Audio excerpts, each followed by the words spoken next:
آغا Khan university اسپتال نے تصدیق کی ہے کہ کراچی کی ایک مریضہ میں جینوم سیکوینسنگ سے کرونا وائرس کے نئے ویرینٹ اومیکرون کی تشخیص ہوئی ہے۔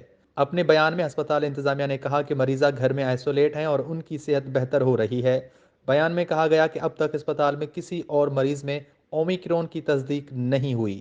National command and operation centre نے بھی اومیکرون ویرینٹ کی تصدیق کرتے ہوئے کہا کہ قومی ادارہ صحت اسلام آباد نے تصدیق کی ہے کہ کراچی سے تعلق رکھنے والی مریضہ کا مشتبہ نمونہ اومیکرون ویرینٹ کا ہے۔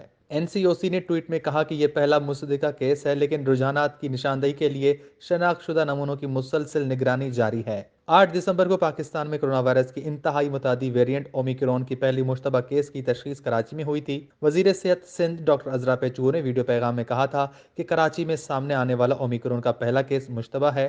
اس کی جینومک اسٹڈی نہیں ہوئی ہے، لیکن وائرس جیسا برتاؤ کر رہا ہے۔ اس سے یہی لگتا ہے کہ یہ اومیکرون ہی ہے۔ انہوں نے کہا تھا کہ اومیکرون کے مشتبہ کیس سے 57 سالہ خاتون متاثر ہوئی ہیں، تاہم جینومک اسٹڈی کے بعد یہ وثوق سے کہا جا سکے گا یہ کیس اومیکرون کا ہے یا نہیں۔ اگلے روز قومی ادارہ صحت نے وضاحت کرتے ہوئے کہا تھا کہ نمونہ حاصل ہونے کے بعد اس کے جینوم سیکوینسنگ کی جائے گی، جس کے بعد اس کے اومیکرون ہونے یا نہ ہونے کی تصدیق ہوگی۔ بعد ازاں کہا گیا تھا کہ اومیکرون ویرینٹ کی 3 مشتبہ کیسز کے نمونوں کے نتائج آج سامنے آئیں گے۔ اومیکرون ویرینٹ گزشتہ ماہ سب سے پہلے جنوبی افریقہ میں رپورٹ ہوا تھا۔